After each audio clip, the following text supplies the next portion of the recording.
Okay, so yesterday when we ended up, we were speaking about women learning Torah and women's learning in general. I believe that's where we got up to. And we mentioned that in the Zohar says that in the year 5600, 1840 is when the gates of understanding are open. Now, continuing, backtracking a bit in that direction, technology is a tremendous great leap forward. But obviously, human beings are able to abuse technology. In other words, you can use as things have progressed. So there are things that have been developed which are amazing, and almost all of them have been abused in some way, shape, or form. And that is because, although in the intellectual perspective has developed in a certain direction, it hasn't developed, or if you want to say also the emotional direction, is not developed in the other direction. Meaning people have become more technically advanced, but people have not become more intelligent. In other words, Aristotle or Newton were far greater than your average scientist today. And that even though they knew not as much about the specific areas of specialization which scientists know about today as specialists, but they had a much greater grasp of the total picture. This is true also in learning Torah. There is today far more knowledge in special ways than there was at the time of the Rishonim. There has to be. There's been a tremendous proliferation of Torah texts and Torah knowledge. But the perspective, the holistic perspective, which a Rishon had, and before that a Namora and a Tana, that is lacking. That's something which we don't have as much of today.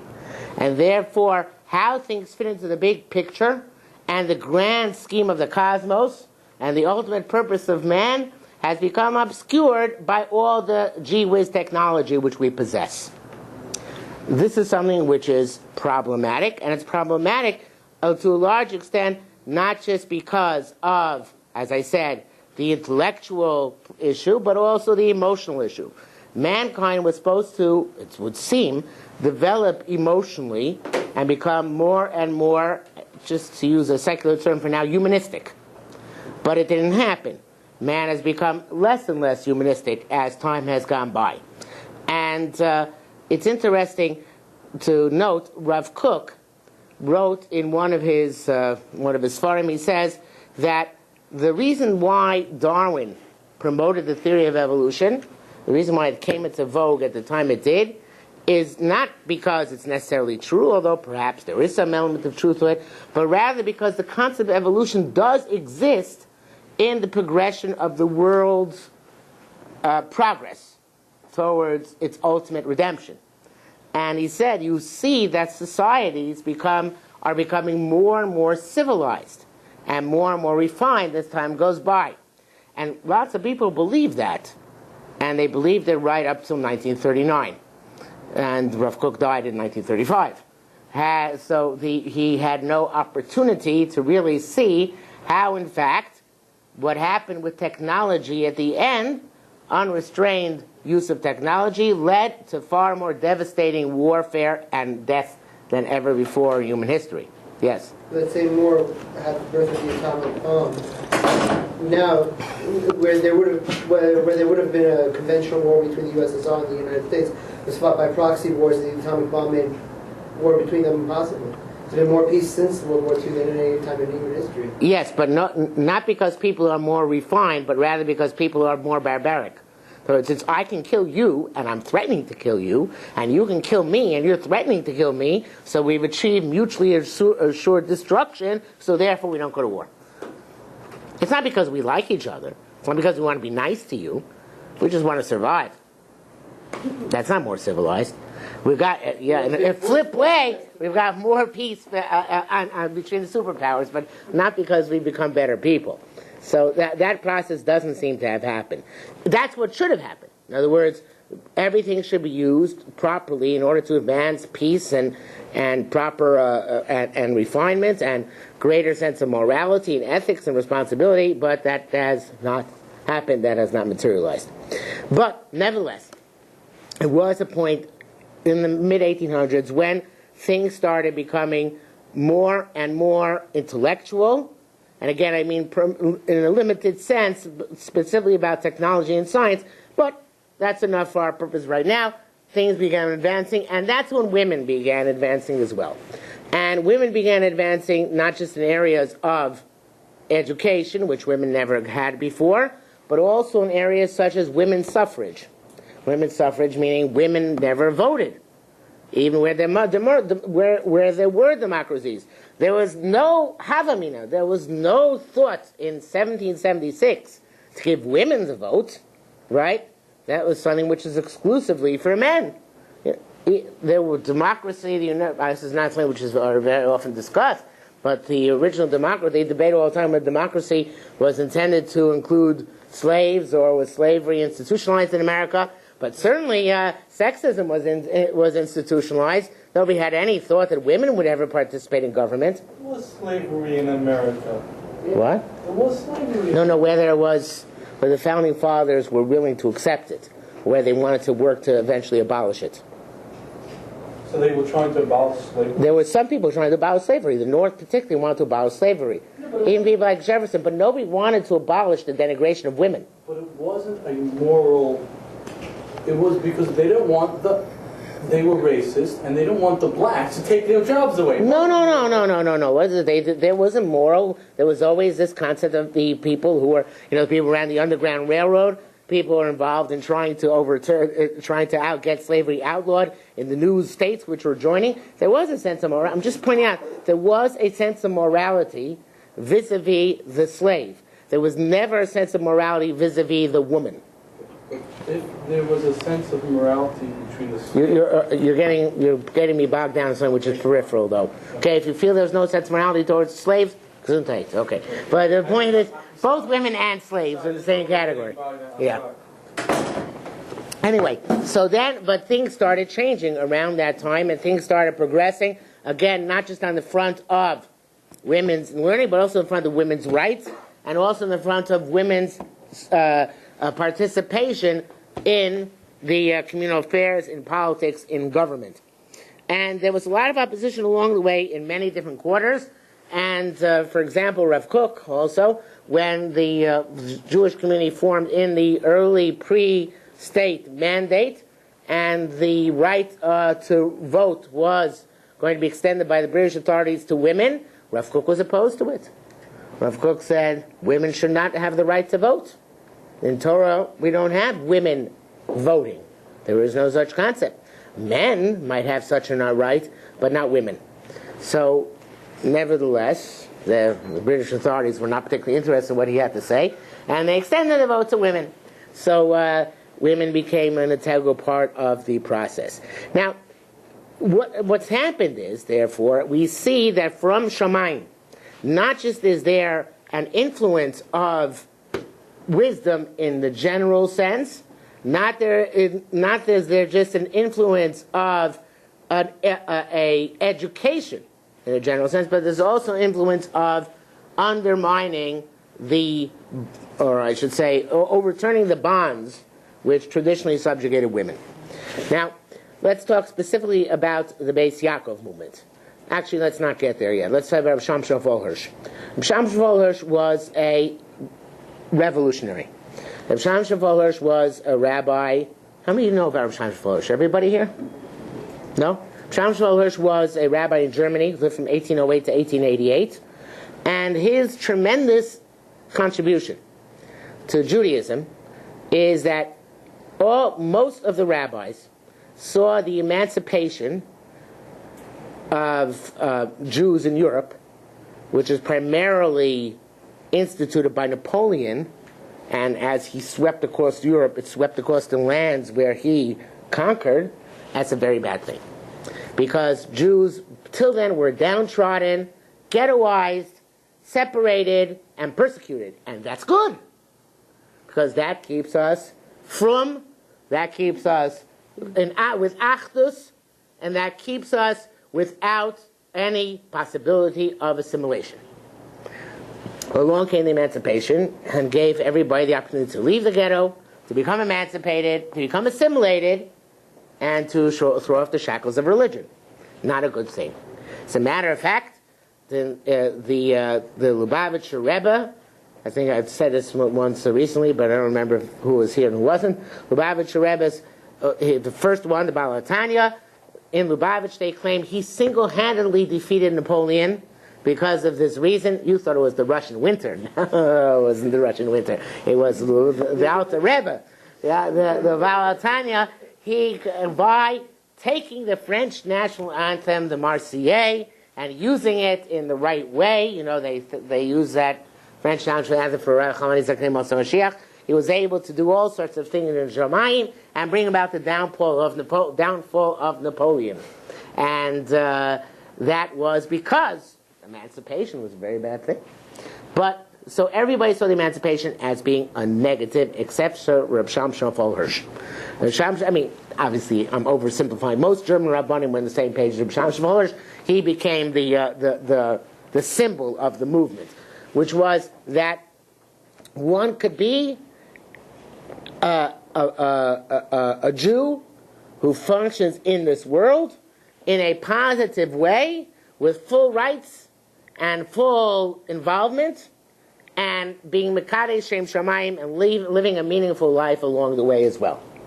And that's what he called Torim Derech Eretz. Torim Derech Eretz means that you don't have to be a Rav, nor do you have to be isolated from the general world population. You can be involved in Derech Eretz, in the way of the world, and you can use your God-given holiness. You can use the Torah which you have learned and the halacha which you follow, and at the same time you can use elements of secular culture and knowledge, and you're going to your daily work in order to build your personality, and in order to build the community's personality as a living, thriving model of Kiddush Hashem, no matter where Jews find themselves. Initially, Rav Shamshon Hirsch himself was very anti-Zionistic. He held the Jews were put in Golus for a reason, and a positive reason, because they're supposed to, wherever they are, form this model community for everybody else to see and perceive and derive the lessons thereof. So the idea was you could be a loyal German and a cultured German and a knowledgeable German in the same framework of being a fully functioning, complete, holistic Jew. And he therefore greeted the emancipation as a great opportunity for Jews now to expand their influence on the world's societies and civilizations. You with me so far? Not so much. Where'd you lose me? He was born in 1808. Yeah. Wasn't the French? Napoleon was around 1740s. No. No. Much later. Napoleon only came to power in 1797, I believe. Oh. Yeah. Okay. So.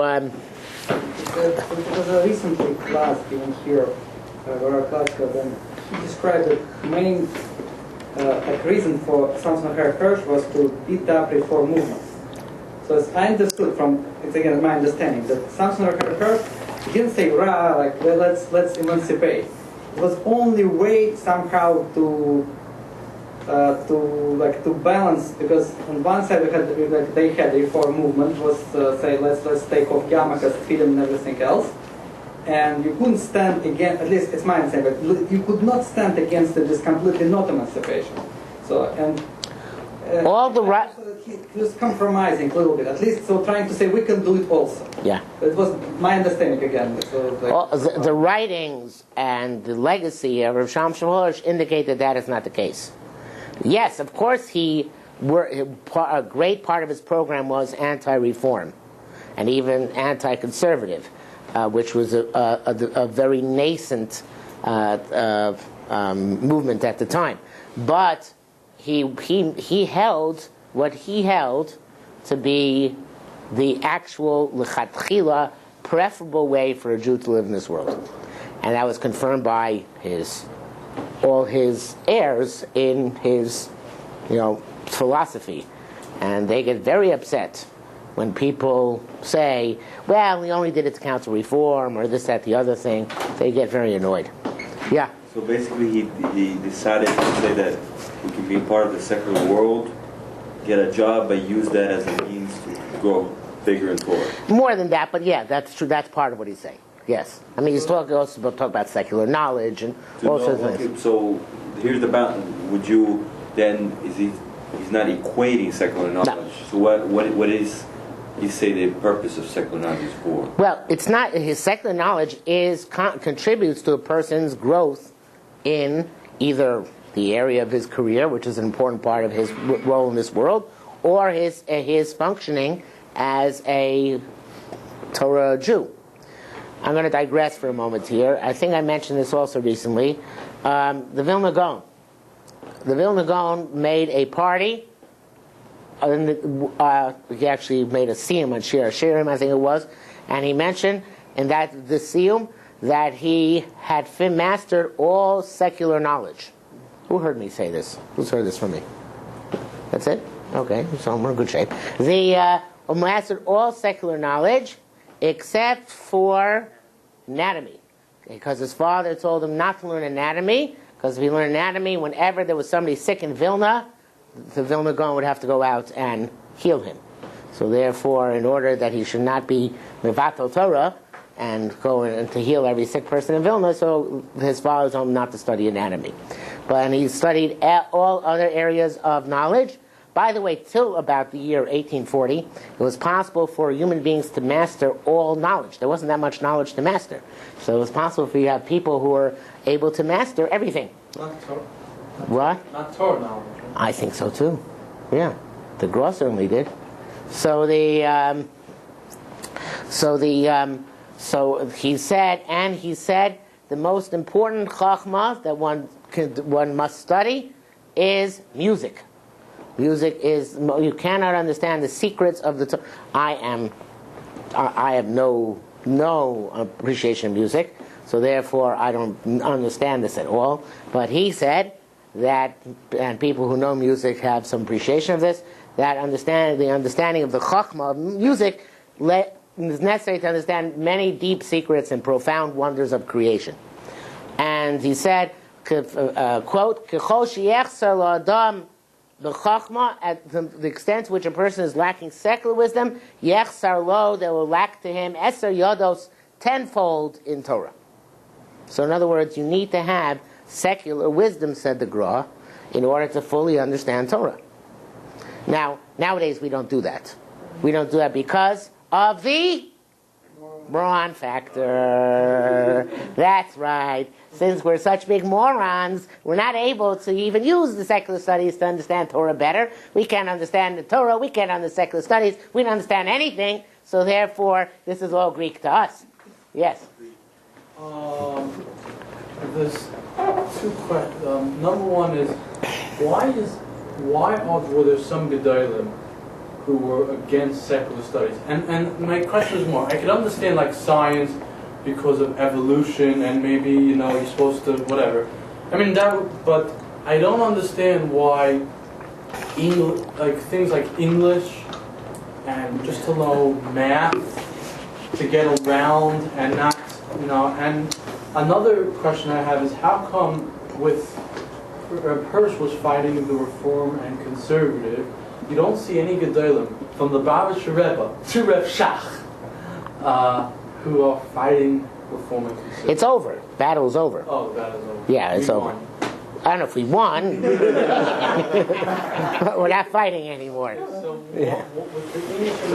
I don't understand why people are not into learning languages like that. Okay, so I'll tell you there's a mystical reason and a pragmatic reason. Which you want first?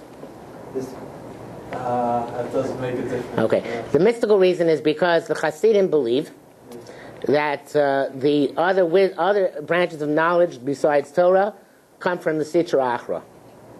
They're associated with the other side, meaning the side of Tumah.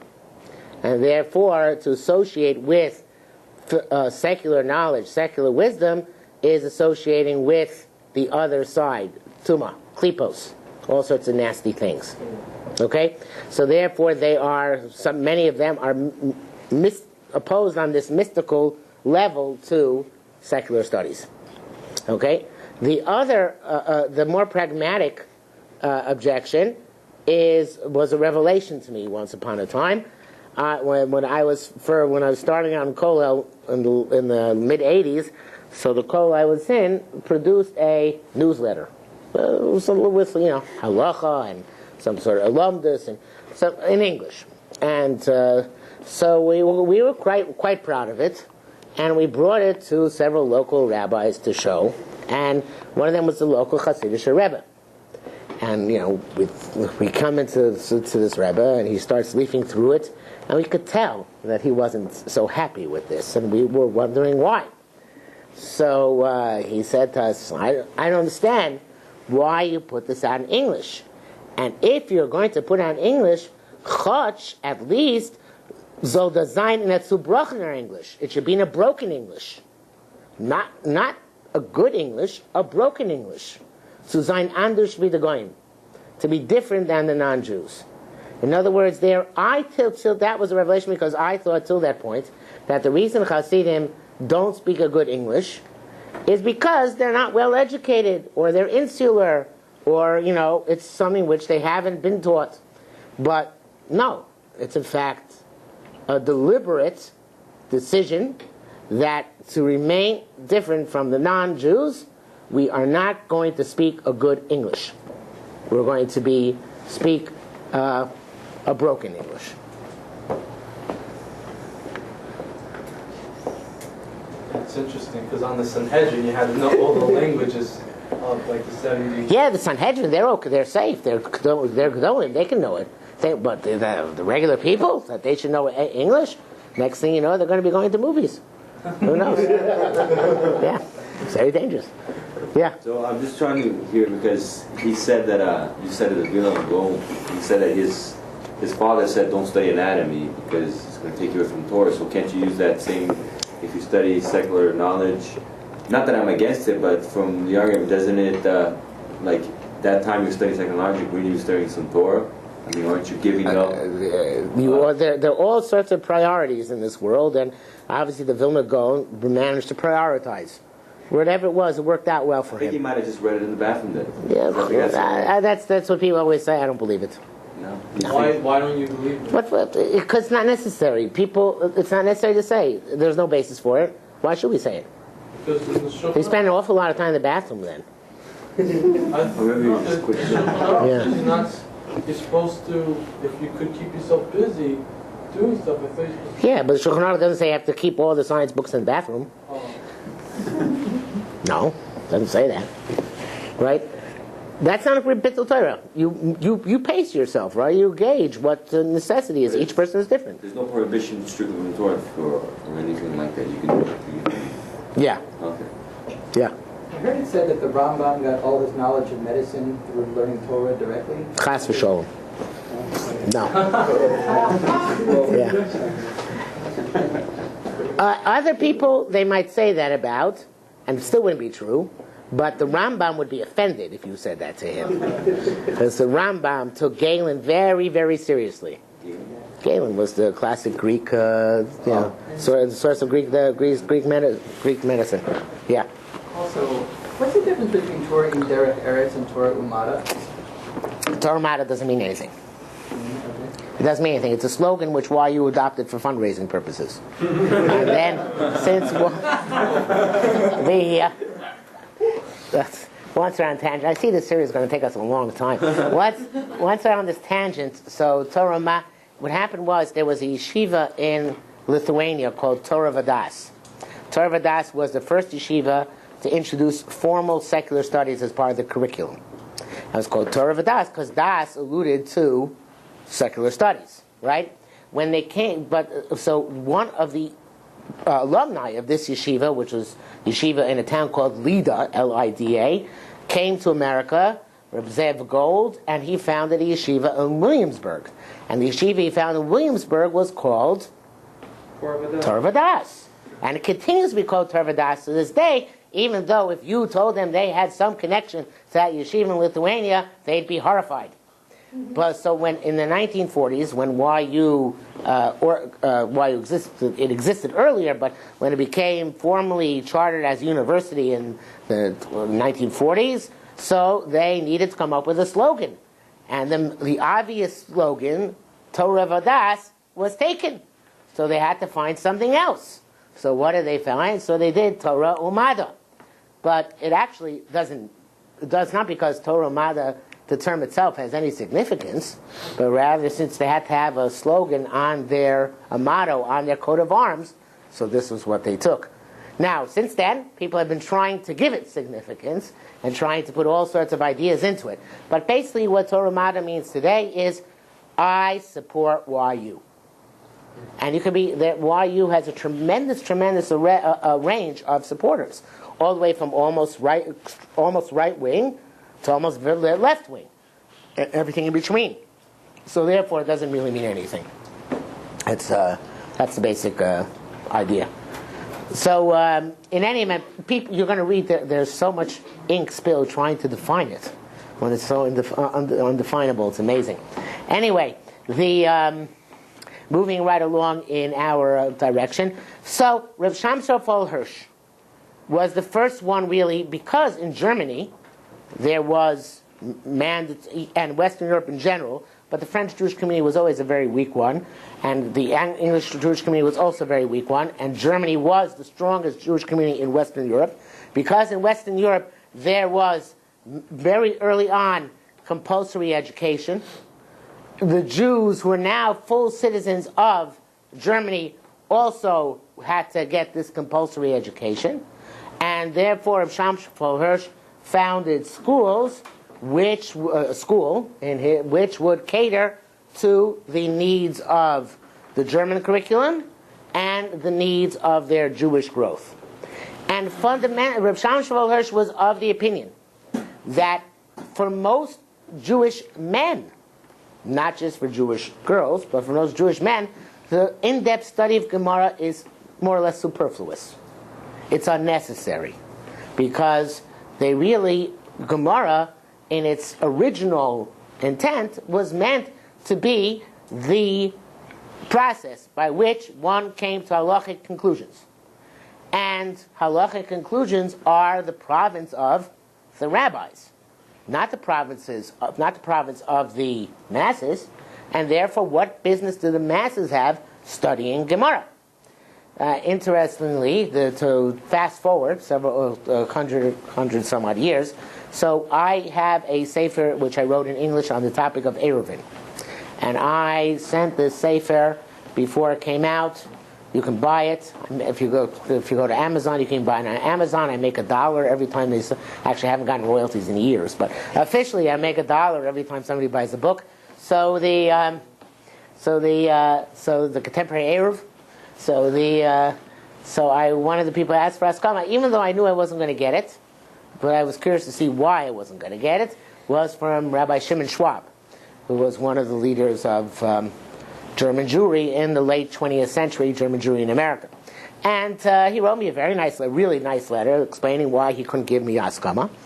And the last paragraph he wrote is that it was his belief that the masses should not be given access to in-depth halachic works. They should just do what they are told. In other words, that is the German way, which is, we will tell you what to do, right? You should not get any ideas of figuring it out on your own, right? This is not, yours is to obey. And there's also a revelation to me, because until then I had thought that it was unanimously assumed by everybody that more knowledge is a good thing. It's not true. The assumption in German circles was always, more knowledge is for the great scholars, right? That's not for most people. Most people should focus on learning Tanakh and learning Jewish thought, which Rav Shamshon Hirsch wrote much of, and studying what's the halacha which is necessary for a person to know in order to lead a full Jewish life. And therefore, there was the boys and girls curriculum in Reb Shlomo Shmuel Hirsch's school was almost identical. I believe there was one period, like 45 minutes a day, devoted for boys to Gemara. But there was an almost identical curriculum. And in Frankfurt, during the life of Reb Shlomo Shmuel Hirsch, there was no yeshiva. It was only day school, no yeshiva. So, because this is the way Reb Shlomo Shmuel Hirsch believed, things should develop for the community at large in this holistic way, which integrates the holy and the secular in the right way. Shlomo Shmuel Hirsch held, and this has been a dream which has never been fulfilled in any school, but he held that all secular studies should be taught just by teachers who are B'nai Torah, from Yirei Shamayim, through that lens of Yirei Shamayim. So this has never happened in Jewish history, but this has always been an ideal which one should strive someday to attain, or at least to realize that it would be an ideal to accomplish. So this was in itself revolutionary in the Jewish world. There was never any formal framework for education for girls. Never existed. And that they should have a high level of intellectual discipline, of the intellectual studies, intellectual pursuits, on almost a par with the boys, was, again, an unheard of thing. And the truth is, it was unheard of also in secular circles. The 19th century was an innovation in education which didn't exist previously. Till then, boys went to school, girls learned how to cook, clean, and sew. And if they were aristocrats, they didn't even learn that. So that was really an amazing, great leap forward which took place during the 19th century. So this, Reb Shlomo Shmuel Hirsch blazed the way, and in almost all his books, you will see that he almost always writes that about men and women equally. In other words, young Jewish men and young Jewish women, this is what you must learn, and this is what you should do, etc., etc. Yeah? If you don't have people learning Gemara, right? I know that it's now a recent thing that everyone learns Gemara, and it used to be that people went to yeshiva and they learned whatever they had to know, and then they got a job, and that's the way it was. And only the Masmidim went for as long as they could learn. That's the way it used to be. And but the question is that if that system of Shimshon Shmuel Hirsch, how would people become Talmidei Chachamim if you're not gonna motivate them and teach them Gemara? Like, if you're going to teach them just Chumash, if for example, if someone wants to get strong, and he's carrying, 5-pound weights, that's no way he's going to get strong if he could do more than 5 pounds. So an interesting phenomenon is that most Gedolei Torah, through the generations, have been self-taught. In other words, the yeshivas are not so good at producing Gedolei Torah. Oh, that's not what you're told in yeshiva. You're told you're told in yeshiva that most of the Gedolim learned day and night in yeshiva and base medrash. But those who did, they used the yeshiva as a base medrash. Oh. It wasn't because the educational system did anything for them. It's because the yeshiva system in Lithuania was highly, highly unstructured. It was highly unstructured for a reason. Because for true genius to develop, you want to leave things unstructured and let the genius develop as was fit for him. Oh. With some perhaps individual guidance, but just left. And Rav Dessler has in one of the volumes, Michtav Meir, who has this amazing, fascinating, and famous letter about the difference between the Shita of Frankfurt, the approach of Frankfurt, and the approach of the yeshivas. And he says, in the yeshivas, he says, who knows this Rav Dessler? Anybody knows this Rav Dessler? Yes. It's very amazing. Yeah. He's underrated, right? Did I know that? No, I don't think he's underrated. No, you know who Rav Dessler was, right? But you know this point he makes, which I'm about to say? I'm reading the book. Oh, okay. So he says like this. He says, there was the Shita of Frankfurt and the Shita of the yeshivas. Now, his approach was obviously that the yeshiva way was the way to go. He said the Shita in Frankfurt was that they gave everybody a broad education. And that way they produced a lot of from Balabatim. A nice middle class, orthodox, halachic, Torah true Jewish society, but no Gedolim. Because they gave a highly structured education, which covered many bases, and, caused people to go into careers and professions and become the middle class, upstanding citizens. He says the yeshivas did not provide that kind of education. They did not provide secular education, so you go out and get a career, because they didn't want you to have a career, and they didn't even structure their Jewish studies to provide anything other than a format for in-depth Gemara, because the idea of the yeshivas was to produce great gedolim, and he says the flaw in the yeshivas, just like Frankfurt has a flaw that didn't produce great scholars, the flaw in the yeshiva system is that many people fell by the wayside. Meaning that if you weren't the great genius, and you weren't turned on to Torah in the way that Gemara would turn you on, so you might become an apikores, you might become a communist, you might become a socialist, you might become a Yiddishist, you might become a Zionist, you might be persuaded by all sorts of different movements and factions to join them, which happened, or you might end up being, since you couldn't get a real career, a petty shopkeeper, a craftsman, and basically lead a depressed and bleak life. And he said, that's the price. He uses that term, Zeh HaMechir.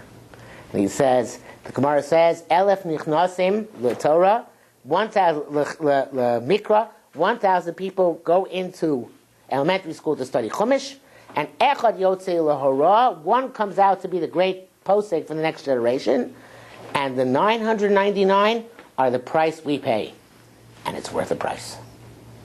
So that was and is the basis of the yeshiva system to this very day. If there's a price to pay, so be it. We need to produce the Gedolim. But the yeshiva system today, I think the problem is that I feel like the yeshiva system is a 1970 system that never changed. Meaning that the Vietnam era, when everyone went to base medrash because to get out of the war, because that was the easiest way than going to college, I feel that system still is in existence, and we never got out of that system. Is that a problem, or you don't see that as a problem? It probably is a problem. So how do we get out of it? I don't know. Beats me. So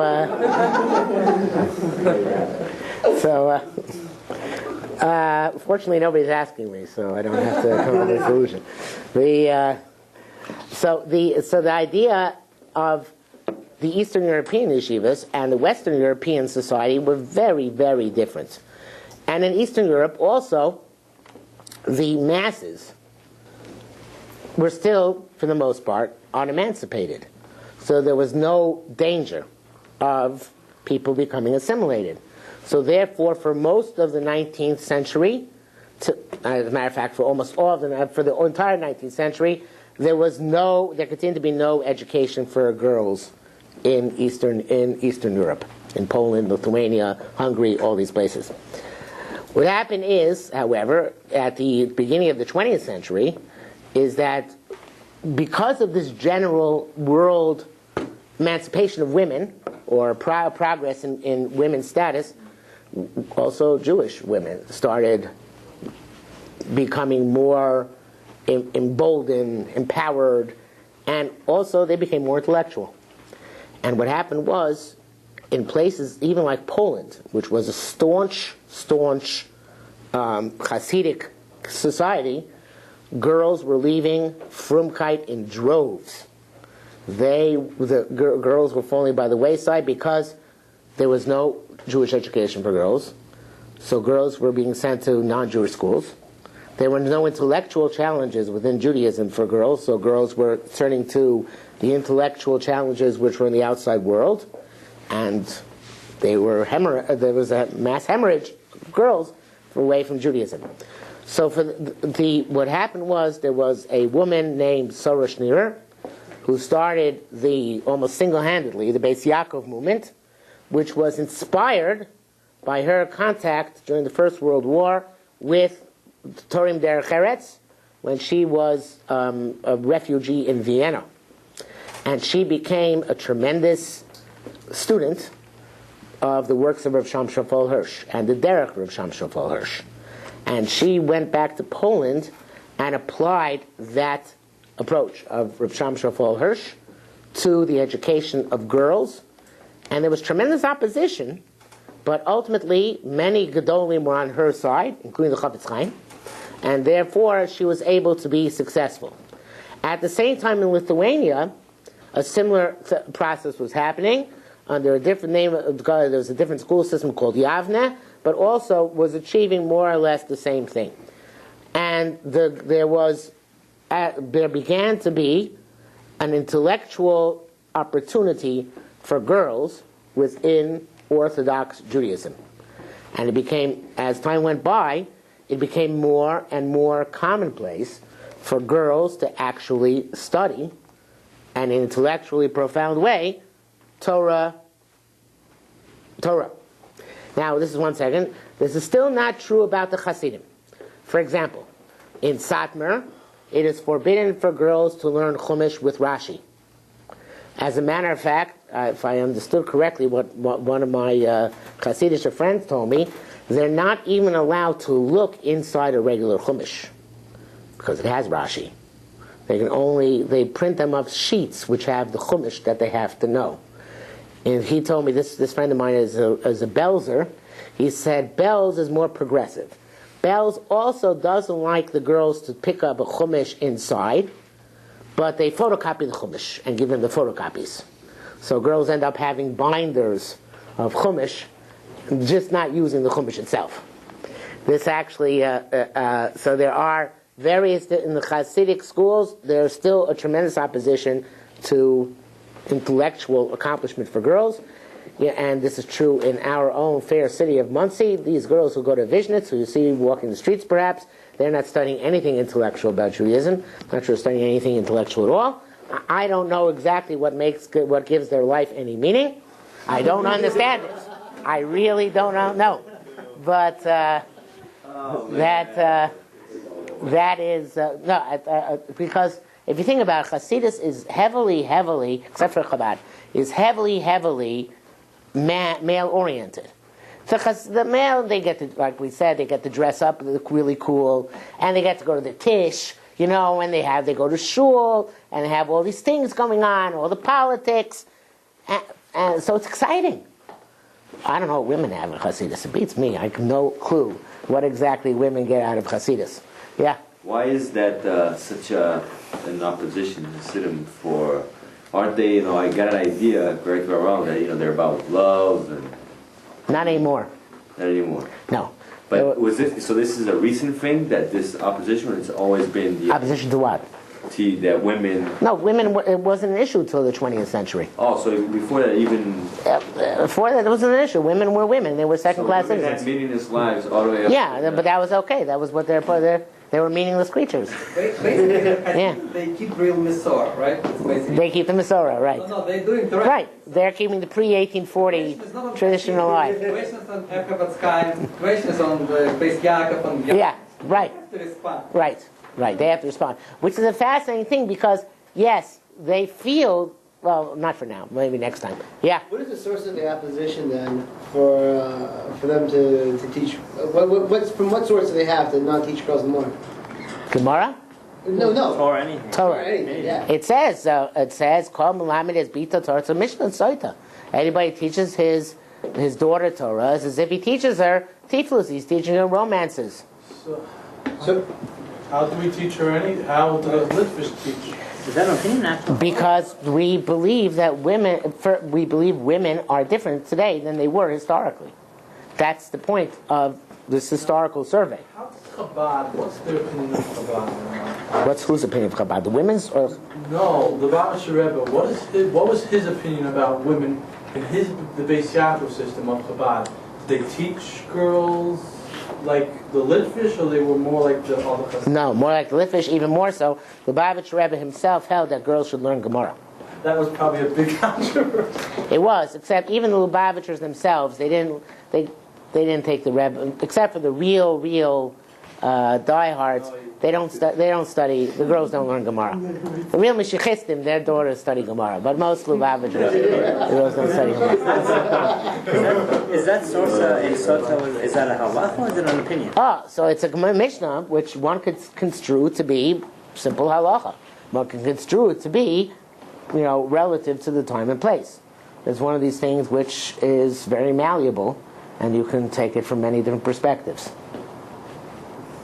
Well, but it's a Tana, so you can't argue with something that a Tana says. You can't argue, but it doesn't mean that it means it may be for in that time and that place, and things might change over time.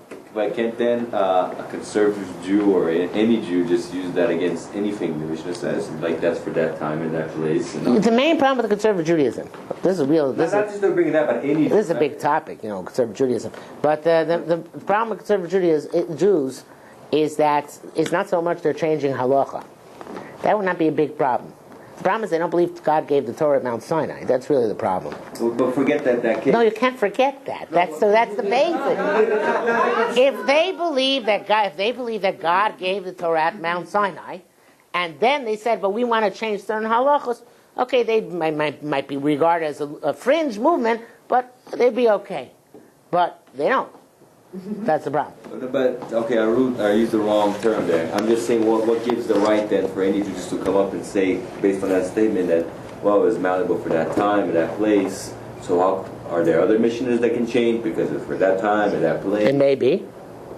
I find that but on those missions derived from what God said all the way to head of tradition. Yeah, but Judaism is not meant to be a static religion. Okay, so. It's not meant to be a static religion. The things are meant to change. But who decides? That's the thing, Oh, the people who believe in the 13 principles of the Rambam. That's why the conservative movement doesn't count, right? Because you can argue halacha recently the conservatives decided that the time had come to admit homosexuals to their rabbinical program at JTS, right? So some of the conservative rabbis still went through the old convoluted process of claiming that they are halachic movement, and therefore halacha has to be shown that halacha endorses homosexuality. So that was very difficult to do. So therefore one of their rabbis came out and said, and he was honest, you have to give credit, he said, this is a farce, we're really not halachic movement. As he said, I believe halacha has a voice but not a veto. And therefore, we really do what we think is right, regardless of halacha. And that actually was a very refreshingly honest and forthright statement by this person. And that there is those who are loyal to halacha are the ones who can tell you when halacha is malleable and when halacha is rigid. Okay, so you mean there's some leniencies in the halacha, not that they change the halacha completely, but you can lean. Right. You don't have to be as strict. I thought you meant that you can change it completely to something like it doesn't. It's not for us. You mean just that it's lenient. Yeah. Okay. We'd be able to change it completely without a Sanhedrin also. Sanhedrin. Yeah, but we don't have one. Same thing for gay rights? No. There's some things which are, if you believe all of the Torah was given at Mount Sinai, and that's the Torah, the written Torah is unchangeable, right? Except where Chazal told us that it's not to be taken literally. So then you can't. That's one of the things you can't tamper with. What about you said that the whole thing about men subjugating women and that being Because that's not. It doesn't say in Torah that there's such halacha. Okay, it's not halacha. No, it might be a curse, but that's not All halacha. clauses disappear eventually? Sorry? All clauses disappear eventually? Oh, what? Clause. All clothes eventually disappear. Yeah. It's not meant like a bracha is forever, right? Yeah. The clause. Just like evil disappears. Anything negative eventually disappears. No, the Yeah. question is, could halacha, different things, halacha usually doesn't change, but the question is like tradition, Masorah. You see like Masorah changing, for example, like the way they used to get married, because is that people went into the fields, and that was a Masorah all the way back. No one does you don't see anyone do that today. So is that does Masorah doesn't change, or does Masorah does change? But there were times when they say you can't change Masorah. So does Masorah change, or Masorah doesn't change? There are certain types of aspects of Masorah which are core, which don't change. And then there's certain aspects which are not as core, which do change. For example, another example is that the Rambam says it is strictly forbidden to learn in Kollel. Anybody who learns in Kollel has, I don't think he says no chei kol haba, but he says that it's causing a tremendous chilul Hashem, and a terrible, horrible thing. And people seem to be learning Kollel today. So, in other words, learn post-marriage? Live on the public dole, Oh, gotcha. and to be supported while learning Torah. Yeah. So He didn't do that, right? no, he did not do that. First, he was supported by his brother, which is okay. It's just not. It wasn't a public fund. And then he became a doctor. What about a rabbi of a shul? Rabbi of shul is not being paid to learn Torah; is being paid to do the rabbinical things which he does. If he gets to learn Torah, that's it's amazing. Amazing if he has time to learn Torah usually. Yeah. So basically, for understand is that the oral law is changeable to the times. The only reason why we don't change it is because we have a Sanhedrin. It has a core, Yeah. and then the big Gadolim used to apply it at their times, and we can't. Right. Halacha Moshe Sinai can't be changed. That means the Torah. The things which we know come directly from Moses at Mount Sinai, such as, for example, the shape of tefillin. We believe that is a Masorah which goes all the way back to Mount Sinai, and therefore we can't change that. Okay, things which are not halacha Moshe Sinai,